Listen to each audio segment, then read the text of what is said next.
Question 7 also requires us to complete the square. However, you'll note that there's actually a coefficient of x squared here, which makes the whole exercise a little bit more problematic. So what we're actually going to do here before we can even start is factor out the 2 so that we only have a coefficient of x squared which is equal to 1. So if we factor out the 2, we are left with x squared minus 5 over 2x plus the 2, and we're going to set that equal to 0 because that's what we've been told in the equation here. So now essentially what we're going to do is complete the square on this bracket here. So exactly as we've done before, we have got x squared minus 5 over 2x. We are then going to take the coefficient of the x term, which is negative 5 over 2.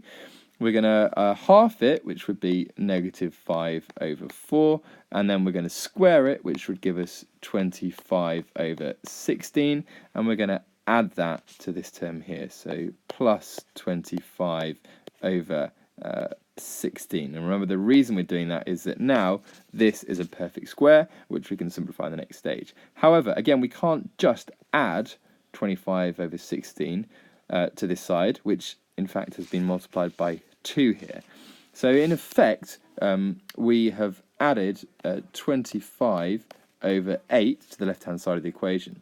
So we have to counterbalance that by subtracting 25 over 8 to ensure the total value of the left-hand side doesn't change. And then we've also got this plus 2 from the original equation. So now, what can we do? Well, this expression here, we should be able to recognise is the same as x minus 5 over 4 all squared. And then we've got here negative 25 over 8, which is going to be negative 3 1/8 plus 2. So this is going to simplify to negative 1 1/8. So we have therefore expressed 2x squared minus 5x plus 2 in the form ax plus p all squared minus q. And then part b again hence suggests that you want to use this answer, your answer in part A to part B, even though there are other ways of doing it. Solve the equation. So solving the equation here means find the value of x, and we know that it equals to 0. So I can rewrite this as x minus 5 over 4 squared is the same as, it's going to be, well, this is going to be the same as 9 over 8, but I need to divide it by this 2 here. So this will be the same as 9 over 16.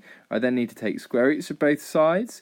So I'll end up with x minus 5 over 4 is going to equal plus or minus 3 over 4. So therefore my solutions are going to be x equals 5 over 4 plus or minus 3/4. So it might be easier to think about that as decimals. So that's going to be 1.25 plus or minus 0.75.